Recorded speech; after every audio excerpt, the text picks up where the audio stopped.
Assalamualaikum warahmatullahi wabarakatuh. Selamat pagi. Berjumpa lagi dengan Bu Intan di sini. Apa kabar kalian di rumah?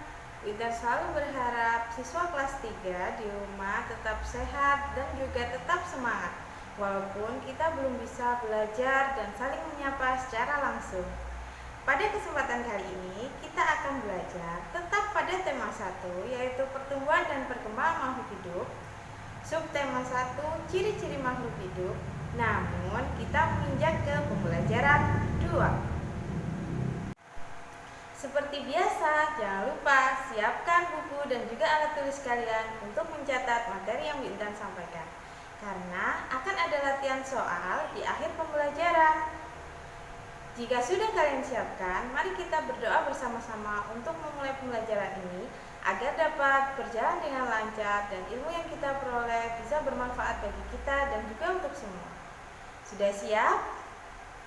Sebelum kita memulai pembelajaran, marilah kita berdoa terlebih dahulu. Berdoa dimulai.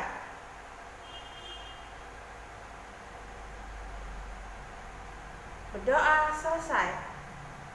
Baik, sebelum kita menginjak materi, Bu Intan akan menyampaikan tujuan pembelajaran kita hari ini. Tujuan pembelajaran kita pada hari ini ada 4, yaitu yang pertama, siswa dapat menyusun informasi baik secara lisan, tulis, atau visual tentang ciri-ciri makhluk hidup dalam bentuk kalimat efektif dengan benar. Yang kedua, yaitu siswa dapat mempraktikkan prosedur berjalan dengan benar.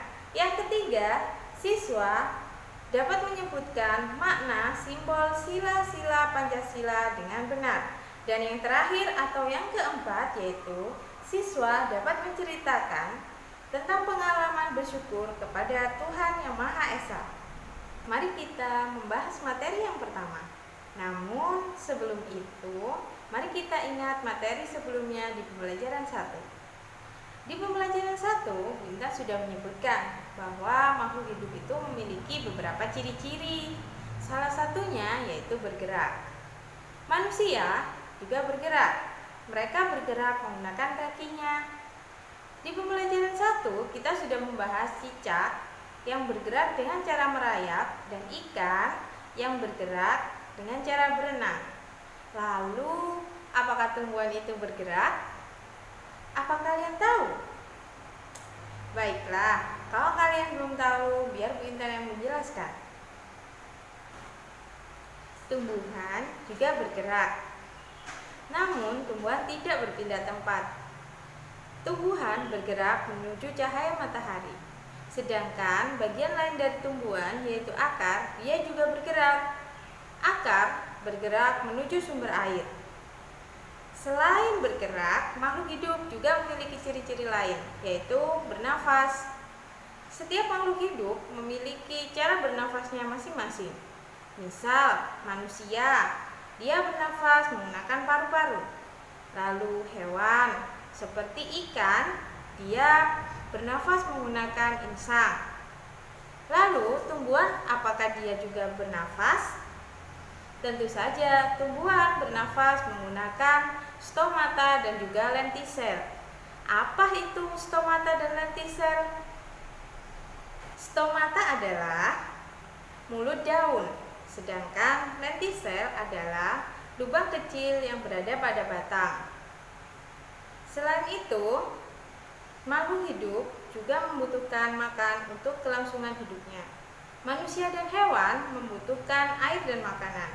Tumbuhan pun juga sama, namun bedanya tumbuhan bisa menghasilkan makanannya sendiri. Dengan cara apa? Yaitu dengan cara fotosintesis. Apa itu fotosintesis?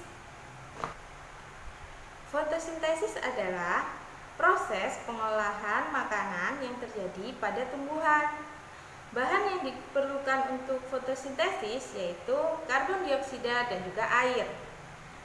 Air diperoleh melalui akar, sedangkan karbon dioksida diperoleh melalui stomata dan juga lentisel. Selain dua bahan tersebut, pada proses fotosintesis juga membutuhkan klorofil. Klorofil adalah zat hijau daun yang berfungsi sebagai pengikat cahaya matahari. Jadi, tumbuhan yang dapat melakukan fotosintesis adalah tumbuhan yang memiliki klorofil atau zat hijau daun. Baiklah anak-anak, sudah kita ketahui bahwa tumbuhan dapat menghasilkan makanannya sendiri.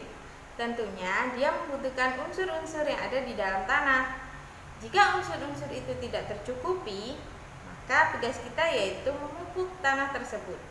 Tapi tetap sesuaikan dengan kebutuhan agar tumbuhan dapat tetap berkembang biak dengan baik.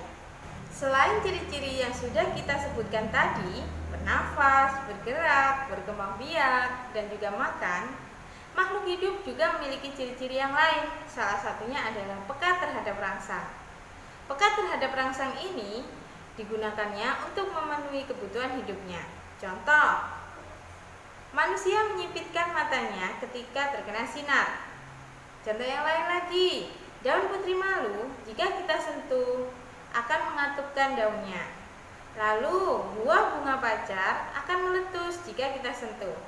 Dan juga ada kaki seribu yang akan menggulung badannya ketika kita sentuh. Dan masih banyak lagi contoh-contoh yang lain.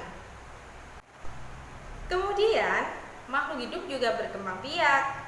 Setiap makhluk hidup memiliki cara berkembang biak yang berbeda. Yang pertama yaitu ada bertelur, dan yang kedua ada yang melahirkan. Manusia adalah makhluk yang paling sempurna. Manusia dapat bergerak dengan bebas. Mereka dapat berjalan dan juga berlari. Berikut adalah prosedur cara berjalan dan juga berlari.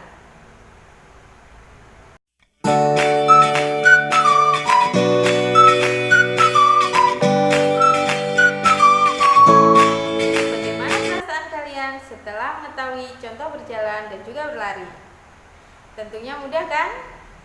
Oleh karena itu, peragakanlah gerakan berjalan dan juga berlari di rumah dengan didampingi oleh orang tua.